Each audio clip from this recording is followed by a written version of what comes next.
Hey, Zane here for Passionate Beauty Tales. Great to see you. Where are you tuning in from?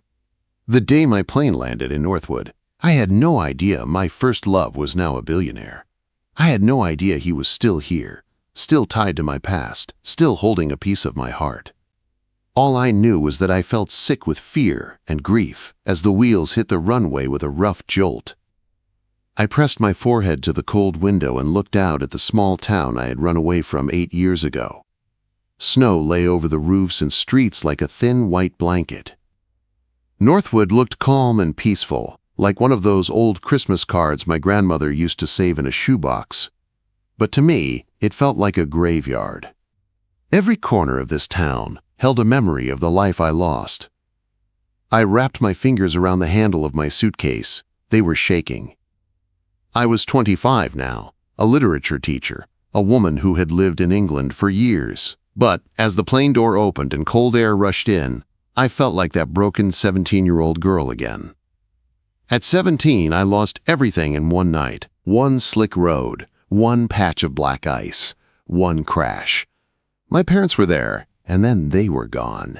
The next weeks were a blur of funerals, lawyers, and tears. I hardly remember packing my things before my wealthy aunt and uncle took me to England. They said it was for the best. A new life, better schools, a chance to heal. But leaving meant I lost more than my parents and my house. I lost my grandparents. I lost my small town. And I lost Ethan Miller, the boy I loved more than anything in the world. Now I was back, because my grandmother Jolie was sick. My grandfather's quiet call had shaken me in a way nothing else could. I had found a job teaching literature at Northwood High, told myself that was the logical reason to return. But I knew the truth.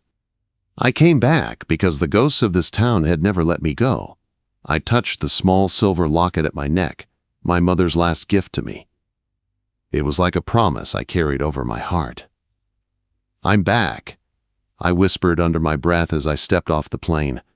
The words tasted like fear and hope mixed together. My grandparents' house smelled like gingerbread and pine the moment I walked in. For a second, it almost felt like nothing had changed. The tree twinkled in the corner. The same worn couch sat by the window. Jolie shuffled toward me, thinner now, her face lined with age and illness, but her eyes still as warm as ever. "Oh, my girl," she cried as she pulled me into a tight hug. "You're finally home." Home. The words stabbed and soothed at the same time. The house was full of ghosts. As I walked from room to room, my chest ached with memories. I could see my father in his favorite armchair by the fire, reading the paper. I could hear my mother's laughter in the kitchen as she sang along to Christmas music. And by the window seat, wrapped in a faded blanket, I could almost see Ethan, long legs stretched out, waiting for me with that easy smile that used to light up my whole world. I blinked, and the visions faded. They were just memories, but they hit me like punches. "Are you ready for all this, Tess?" Jolie asked that evening, her voice soft. "I have to be," I said, trying to sound braver than I felt. The next morning, I drove to Northwood High. The building was small and familiar. I recognized the football field, the long brick front, the old oak tree by the parking lot. Walking through those doors felt like stepping into another lifetime. The principal, Mrs. Gable, was kind and cheerful, with short gray hair and glasses that slid down her nose. She walked me through the halls, talking about class schedules and meeting times. I tried to listen, but my eyes kept drifting across faded trophies, student art, and old bulletin boards. She led me into the staff room. As I looked around, something on the far wall caught my eye. It was a polished wooden plaque with a list of donors. I did not care at first. My gaze moved lazily down the names. Then I saw it. Ethan Miller, principal benefactor. My heart slammed against my ribs. For a moment, the room seemed to tilt. My hand tightened around the strap of my bag. Ethan Miller. He was still here. Not only here, but important. Successful. His name was on the wall of my new school. Mrs. Gable followed my stare and smiled. "Ah, our town's guardian angel," she said. "Mr. Miller grew up here. A few years back, he saved this school. We were close to shutting down. He paid off debts, funded a new library plan. This place would not be standing without him. I could barely breathe. My first love. The boy I had left behind with no goodbye of my own. The boy I had told myself had forgotten me. "And he still lives in Northwood?" I managed to ask. She checked her planner. "Yes, in fact, he is coming in tomorrow morning to talk about the new library wing. You will meet him then." I did not sleep that night. I lay awake in my old bedroom, staring at the glow-in-the-dark stars still stuck to the ceiling from my teenage years. Questions circled in my mind like restless birds. What does he look like now? Is he married? Does he hate me for leaving? Does he even remember me? By morning, my stomach was twisted into knots.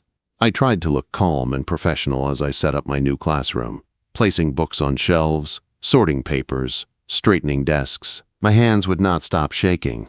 Then I heard footsteps in the hallway, firm, confident, growing closer. My breath stuck in my throat. The handle turned. The door opened, and there he was, Ethan Miller. For a second, I forgot how to breathe. The boy I remembered had been tall and lanky, with messy hair and a crooked smile. The man in the doorway was taller, broader, stronger. His shoulders filled the space. His jaw was sharper now, his face more mature, but his eyes. Those eyes were the same, deep, steady, and full of something that made my chest burn. Our eyes locked, and the world went quiet. 8 years of silence disappeared in one heartbeat. The classroom, the desks, the long, empty time between us all faded. There was only him, and the electric shock of seeing him again. Then Mrs. Gable's bright voice cut through the air. "Perfect timing," she said, stepping in beside him. "Tessa, I would like you to meet our benefactor, Mr. Ethan Miller. Mr. Miller, this is our new literature teacher, Miss Tessa Parker." His gaze flickered, and in that brief second I saw it. Shock, pain, and something that looked dangerously like longing before his face smoothed into polite calm. "Miss Parker," he said, his voice low and formal as he held out his hand. "Mr. Miller," I replied, barely able to get the words out. When our hands touched, it was like grabbing a live wire. Warmth shot up my arm, straight into my chest. Every old feeling I had buried under years of distance and anger roared back to life. We let go quickly, as if the contact burned. The rest of the meeting was torture. We sat at the same table while Mrs. Gable talked about budgets and plans. I nodded at the right times, but I heard almost nothing. All I could feel was Ethan across from me, the weight of his gaze, the ghost of his touch on my skin. When the meeting finally ended, and Mrs. Gable was called back to her office, he and I were left alone in the hallway. The silence between us felt heavy, thick with everything we had never said. "So," he said at last, his tone careful, "you're back."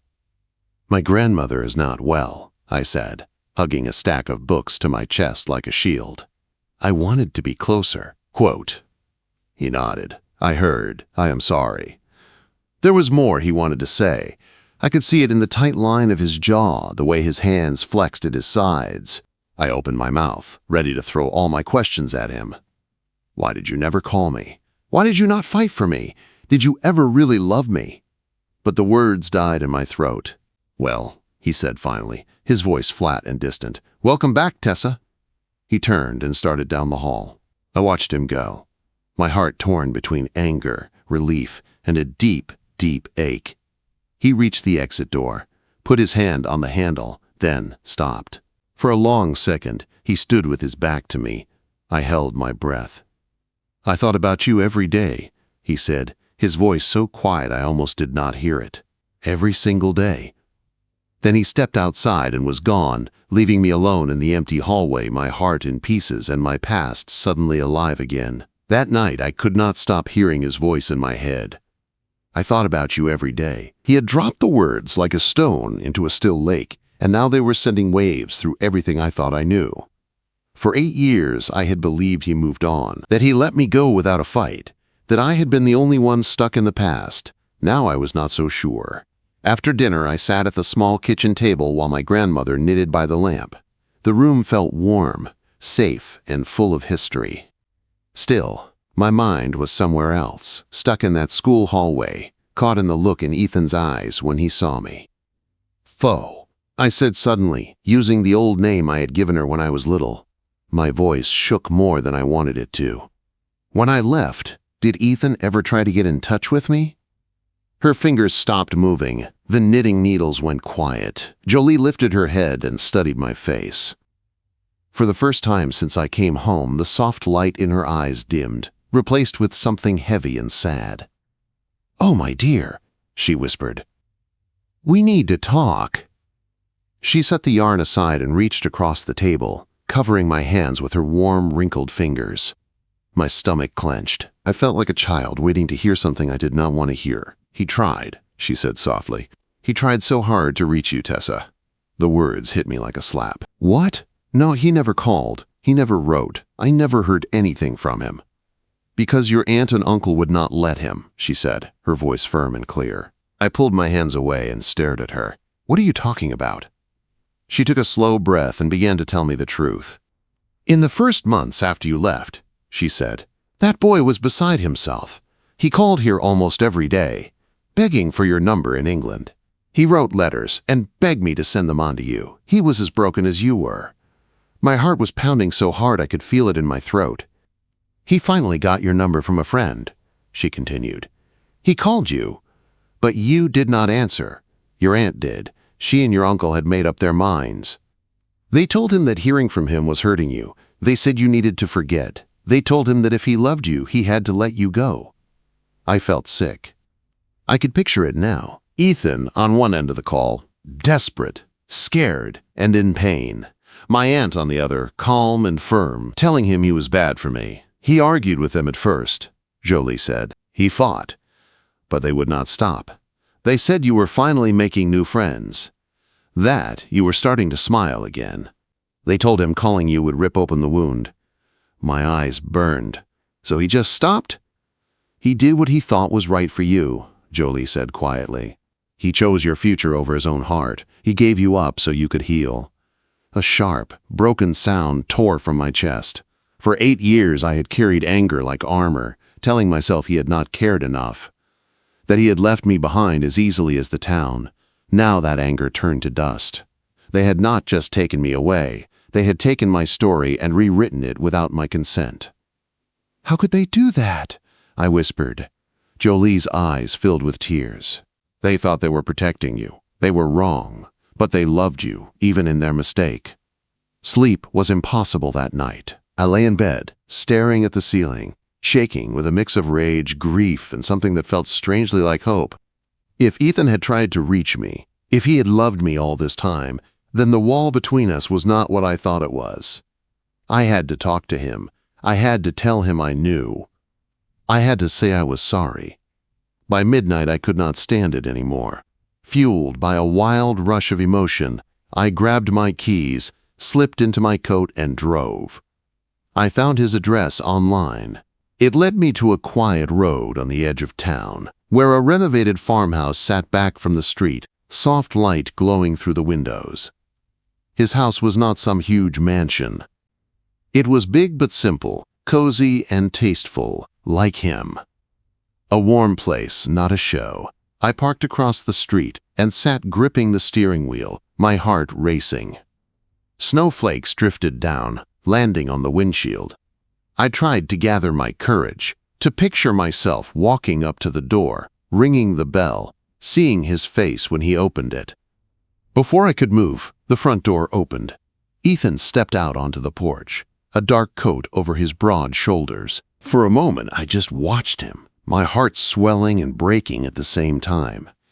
Then a woman stepped out behind him. She was beautiful in a sharp, polished way, tall, with sleek hair and a stylish coat that screamed money and confidence. They stood close, talking easily. They laughed at something. Then she leaned in and pressed a slow, lingering kiss to his cheek before walking down the steps toward her car. The small hope I had been holding shattered. Of course he had moved on. He was successful, generous, admired. He was the town's, quote, guardian angel. Why would he be alone? 8 years was a long time. Too long to expect anyone to wait. I slammed the car into reverse, eyes blurred with tears, and drove away before he could ever see me. The next day at school, I felt hollow. I went through my lessons like a robot, writing notes on the board, asking questions, grading papers. Inside, my heart was in pieces. Every time I saw his tall shape at the far end of a hallway, I turned away, slipped into another room, hid behind a door. I could not face him now, not with the truth burning in my chest and the image of that woman on his porch carved into my mind. By the end of the day, I escaped to the school library, hoping to catch my breath. The air there was cool and still, smelling like old pages and wood polish. I walked down one of the aisles, running my fingers over the spines of classic novels. I pulled out a worn copy of Wuthering Heights and tried to focus on the texture of the cover instead of the chaos in my head. "You were at my house last night." His voice came from right behind me. I jumped, dropping the book. It hit the floor with a sharp thud that echoed in the quiet library. I turned slowly. Ethan stood at the end of the aisle, blocking the way out, his hands in his coat pockets, his eyes locked on me. "I saw your car pulling away," he said. His voice was softer now, but there was no mistaking the edge under it. "You were going to knock. Why did you leave, Tessa?" My tongue felt thick. My throat was dry. I saw you were with someone," I said, staring at a spot on the carpet.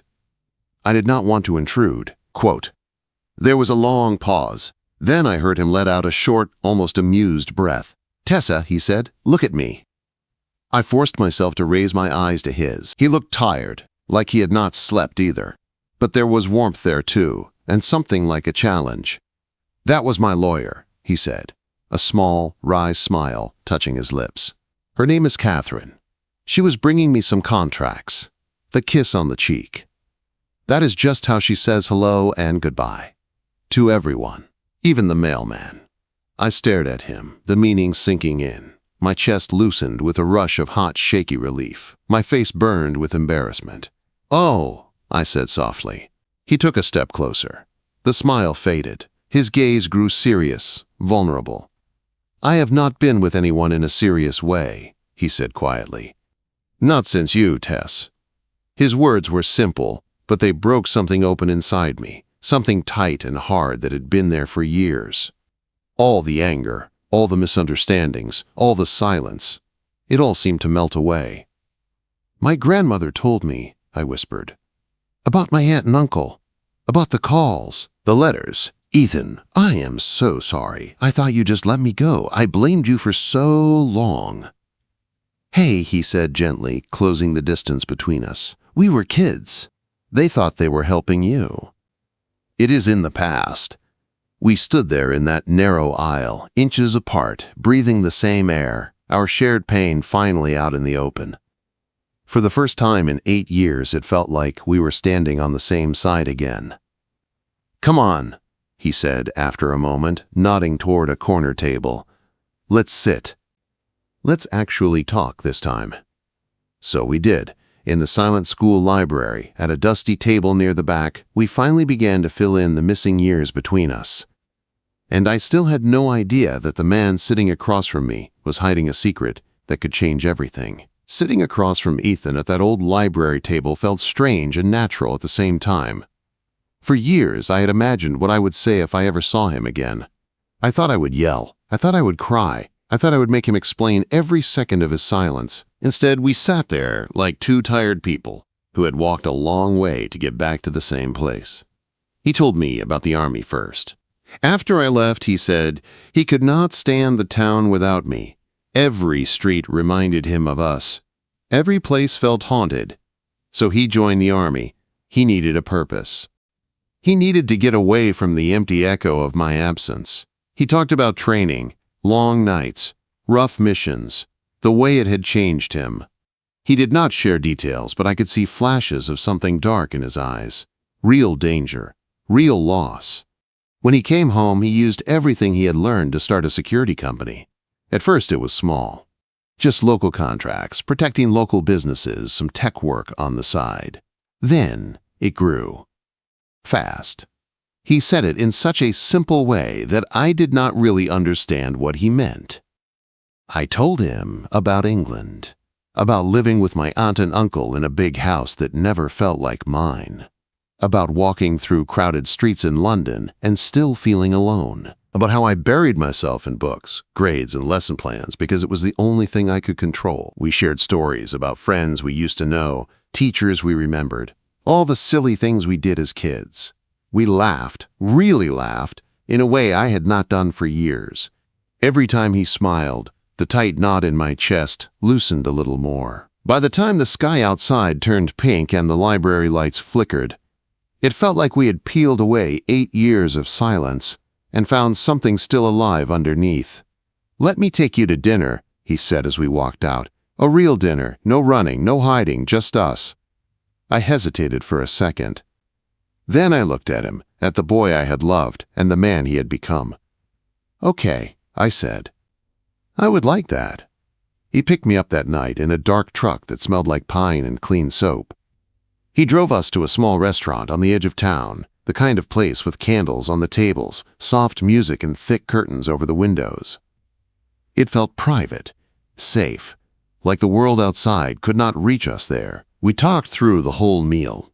It was easy, the way it always used to be. We joked about our awkward first kiss behind the bleachers, about that time we got caught sneaking out to stargaze, about the way my grandfather used to clear his throat whenever Ethan came over. At one point, he reached across the table and brushed a crumb from my lower lip. The touch was small, light, but it sent a shock through me. I saw his breath catch. For a moment, everything else faded, and all I wanted was to lean across the table and close the space between us. That was when a man in a sharp suit walked up. "Ethan Miller," he said loudly, like he had just run into a movie star. "Man, I cannot believe it. Congrats on that new government contract. That is huge news." Ethan's shoulders tensed. His easy smile faded into something more polite. "Thanks, Mark," he said. "Good to see you." "Seriously," the man went on, clapping him on the shoulder. "From soldier to security mogul just like that. Miller Tech Security. Government contracts. Private equity. You are an inspiration." Quote. Ethan gave a tight laugh and steered the man away with a few quick words. When he came back to the table, his jaw was clenched. "Sorry about that," he said. "It is okay," I said, but my mind was spinning. Government contract, mogul, private equity, Miller Tech Security. I had never heard the full name of his company before. He had just called it a security firm. The man's words made it sound like something a lot bigger. Ethan changed the subject fast. We finished our meal, shared dessert, and he drove me home under a clear winter sky full of stars. At my grandparents' front steps, he stood close. His breath frosted the air between us. "I am glad you came back, Tess," he said quietly. I looked up at him, at the soft light catching on his face, at the way his eyes searched mine like he was waiting for permission. "Me too," I whispered. For a moment, I thought he would kiss me. His hand lifted like he was about to touch my cheek. Then he dropped it, stepped back, and cleared his throat. "Good night," he said. "I will see you tomorrow." I went inside, my heart pounding. Later, lying awake in my old bed, I could not stop thinking about that man's words. Curiosity burned hotter with every passing hour. Finally, I sat up, grabbed my laptop, and opened it on my knees. I typed in his name. Ethan Miller, Miller Tech Security. The first headline that popped up made my mouth fall open. Miller Tech Security lands $300 million government contract. Private equity fund buys stake, valuing company in the billions. Billions. I clicked on one article, then another, then another. Every page showed his face. Sometimes he was in a suit, sometimes in tactical gear. Words like innovative technology and elite training and global operations filled the screen. He was not just successful, he was a billionaire. I stared at the glowing laptop in the dark room, my heart racing. This was a part of his life so big I could not even picture it. A part he had never mentioned, not once. At dinner, he had talked about the company like it was just a job. He had not said the word billionaire. He had not said anything about private jets or deals or boardrooms. It was like he had built a whole empire and quietly set it behind a door I was not allowed to open. All the old fears came rushing back. We were already separated by 8 years, by grief, by choices other people had made for us. Now there was something else: money, power. A world I did not understand. I closed the laptop and lay back down, staring at the ceiling. I did not know whether to feel proud of him or shut out by him. Maybe both. The next day, I moved through school in a daze. I smiled at my students. I gave quizzes. I drank coffee. Underneath it all, my mind kept going back to those articles, to the way he had looked when that man mentioned the contract, like he wished he could shrink into the floor. On Christmas Eve, snow started to fall again. Big white flakes floated past the living room window as Jolie and I strung popcorn for the tree. The house smelled like cinnamon and roast turkey. The radio played soft Christmas songs in the background. I was halfway through a string when the doorbell rang. "I will get it," I said, wiping my hands on a towel. When I opened the door, the cold hit me first. Then I saw him. Ethan stood on the porch, snow melting in his dark hair, a light dusting of white on the shoulders of his wool coat. He was not holding flowers. He was not holding some fancy gift in shiny paper. He was holding a small, battered, red cardboard box. "Merry Christmas, Tess," he said, his voice low and warm. "Can I come in?" I stepped aside. He handed me the box. "Open it," he said. My fingers shook as I lifted the lid. Inside, resting on a bed of old cotton, was a single, handmade clay star. It was lopsided, painted a fading yellow, with T+E scratched into the back. My breath caught. "You kept this," I whispered. "All this time?" "I kept it everywhere I went," he said. "Through the army, through every move, every jump. It stayed with me. It reminded me what I was fighting for." A tear slipped down my cheek. In that moment, the headlines about billion-dollar contracts and company valuations felt very small compared to this one simple, clumsy ornament he had carried like a treasure. "I kept mine too," I said, my voice shaking. "It is on our tree." He smiled, softer this time, not the public smile he used for strangers, but the private one that used to be just for me. We spent the evening together. He helped Jolie in the kitchen, rolling out pie crust and laughing whenever it tore. He helped me hang ornaments on the tree, our hands brushing again and again, sending sparks through my skin. Watching him with my grandmother, seeing him in this house, I realized something. The money had not changed him at his core. He was still Ethan. Still kind. Still humble. Still the boy who had once waited under the bleachers in the snow just to walk me home. Later that night, after Jolie went to bed, we stood alone in the living room. The only light came from the tree, casting soft colors over his face. We were close enough to feel each other's breath. "Tessa," he began, his voice a low whisper. "Do not talk," I said. My heart was pounding. I reached up, placed my hand on his cheek and kissed him. At first it was soft, like a question. Then he wrapped his arms around me and pulled me closer, and the kiss deepened. Years of pain, longing, and fear poured into it. It felt like stepping back into a place that had always been waiting for me. It felt like coming home. We were still wrapped up in each other when his phone rang. The sharp sound cut through the quiet room. He pulled away, frowning, and pulled the phone from his pocket. One look at the screen and his whole body changed. The relaxed warmth vanished. His face went tense. His posture straightened. He answered. "Yes, sir," he said, his voice suddenly all business. I watched the muscles in his jaw clench as he listened. I could not hear the other voice, but I could feel the weight of it. "I understand," he said at last. "I will be ready." He hung up and looked at me. His eyes were full of something that made my blood run cold. "That was the army," he said quietly. "They need me." The room seemed to shrink around us. My mind rushed to every terrible picture at once. Danger, war, loss, Ethan leaving again. "When?" I asked, my voice barely more than a breath. "In 1 week," he said, taking my hands in his. "And Tess, it is high risk." My heart pounded so loud I could hear it in my ears. He squeezed my fingers. "I can say no. I am a civilian now." But my old team, some of the men who saved my life, they are in trouble. If I walk away and something happens to them, I will never forgive myself." He looked straight into my eyes, and I saw the same unshakable honor that had always been there, even when we were kids.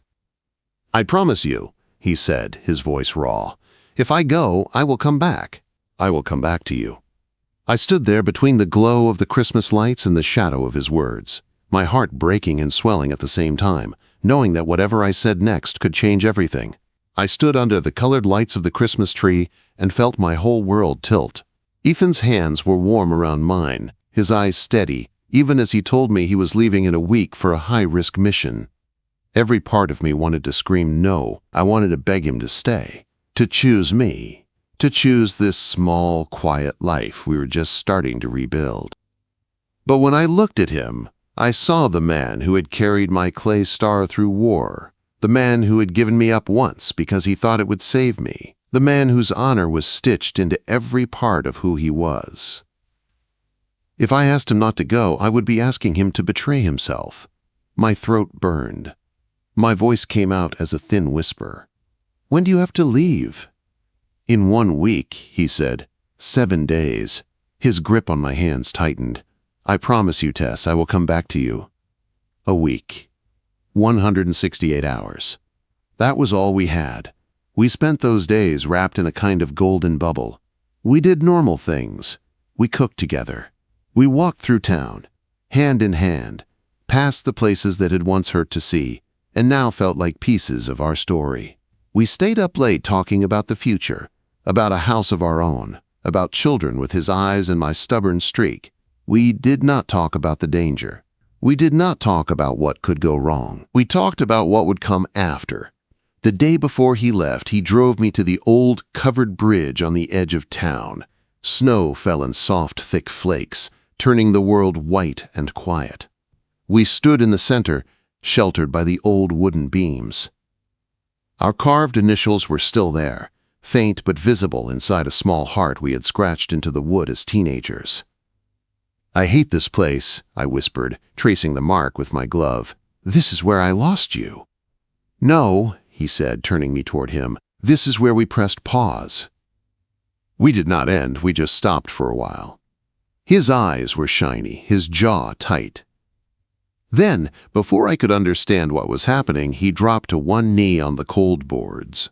The world went silent. He reached into his coat and pulled out a small velvet box. When he opened it, a simple diamond ring sparkled inside. Elegant. Not huge, not showy, just beautiful. "Tessa Parker," he said, his voice rough. "I have loved you for more than half my life. I loved you when we were kids. I loved you through 8 years of silence. I love you more than I can say right now." Tears blurred my vision. "I know the timing is crazy," he went on. "I know I am about to leave. I know where I am going is dangerous. That is why I have to do this now. I need you to have this. I need you to have a promise that I am coming back. This ring is not a goodbye. It is my anchor. It is the light that will lead me home." His voice cracked. "Will you marry me when I get back?" I did not even hesitate. "Yes," I sobbed, the word torn straight from my heart. "Yes, Ethan, I will marry you." He slid the ring onto my finger. It fit as if it had always been meant to be there. He stood up and pulled me into a fierce hug. We held each other like we could stop time if we just wished hard enough. The morning he left was gray and cold. We stood by a small private plane at a tiny airfield outside town.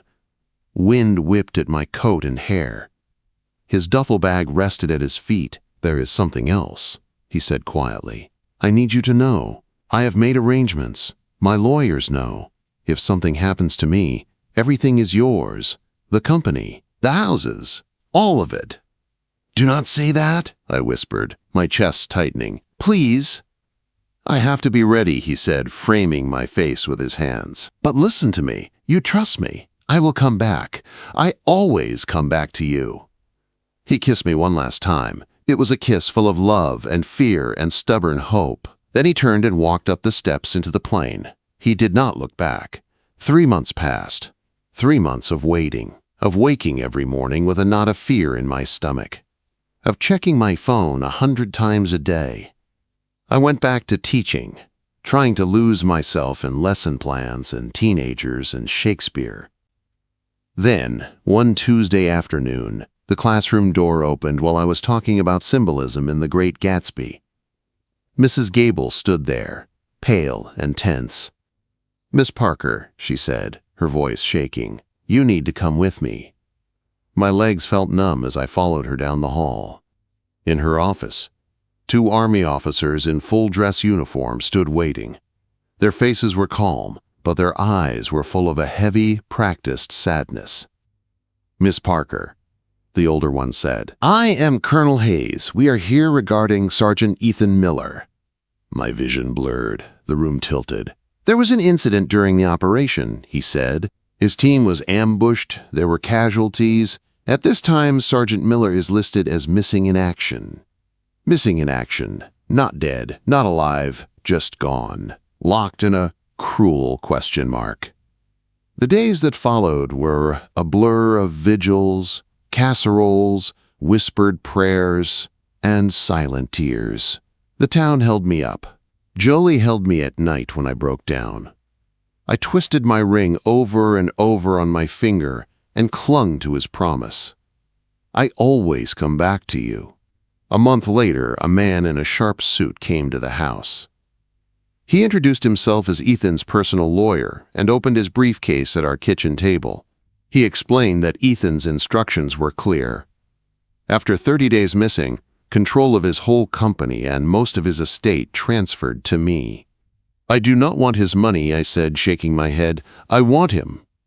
"I know," the lawyer said softly, "but there is something else. The private equity fund that owns part of Miller Tech is nervous. They want to sell to a competitor. If that happens, the company he built will be broken apart." Something hardened inside me. Losing him was already more than I could bear. I could not lose the thing he had poured his life into, too. "They are not selling," I said. "I will run it. I will protect it until he comes back." A week later, I stood in a glass-walled boardroom in the city, facing a long table full of gray-haired men in expensive suits. They looked at me like I was a child who had wandered into the wrong room. My phone buzzed on the table. Unknown number. I almost ignored it, but something told me to pick up. "Hello?" Static crackled in my ear. Then, through the noise, a broken whisper. "Tess." I knew that voice. I would know it in any world, in any lifetime. "Ethan." I cried, but the line went dead. I tried to call back over and over. Nothing, just silence. The boardroom, the money, the company, all of it faded. He was alive. I knew it in my bones. The army and the lawyer were kind, but doubtful. A bad connection and one word were not proof. But that single breath of sound lit a fire in me. I threw myself into the company, into keeping it steady and safe for him.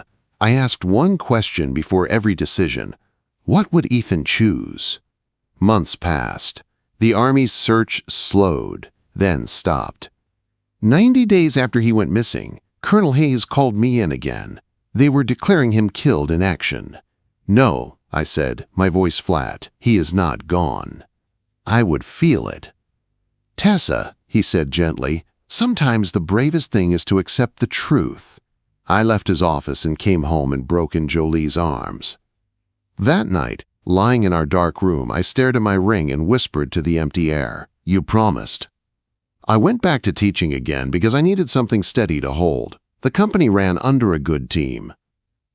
I moved between boardrooms and classrooms and lived in a strange half-life between grief and stubborn hope.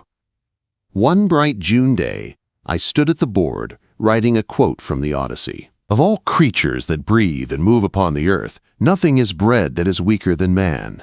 The classroom was its usual mix of rustling notebooks and soft whispers. Then the room went completely silent. I felt it before I heard it. "Miss Parker!" His voice, rougher, deeper, but his. The chalk slipped from my fingers and hit the floor. Slowly, I turned toward the door. He stood there, thinner, bearded, a little unsteady on his feet, but alive. His eyes, Those same deep eyes I had dreamed about for months were locked on me. The sound I made was half sob and half laugh.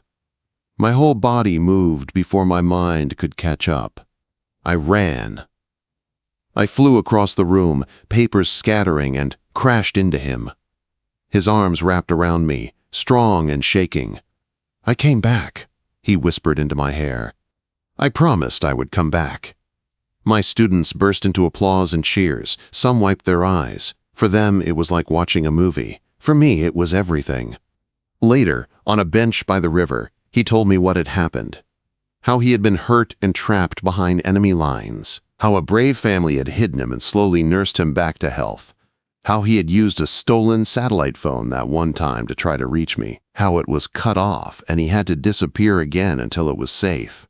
"All I could think about was you," he said, his hand wrapped around mine. "You, this ring, that promise, that is what kept me alive." Joy washed through me, bright and wild.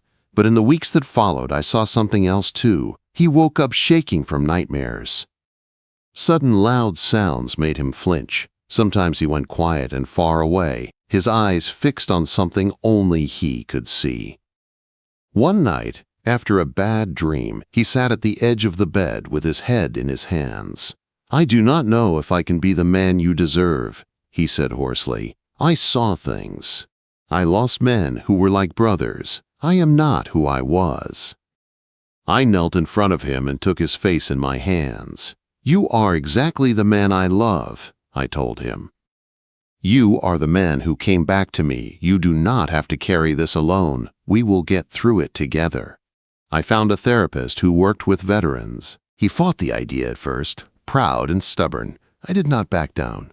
"You fought your way through hell to come home," I told him. "Now let me fight with you to come all the way back." He finally agreed. The next 6 months were hard and slow and strangely beautiful. There were bad days when he shook and shut down, and I held him until the storm passed. There were good days when he laughed with the old light in his eyes and told stories about silly things his team had done. He started talking in therapy, and then he started talking to me. He handed me his nightmares piece by piece, and we set them down together. He went back to work too, but with a new purpose. He used his company to create a program for veterans, job training, housing help, mental health care. He promised them what he had finally allowed for himself, a path home. One year after he first proposed under that snowy bridge, he walked into my empty classroom after school.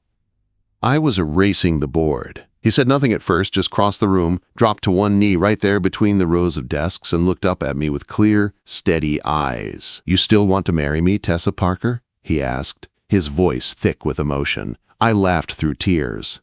"Always," I said. "I will always want to marry you."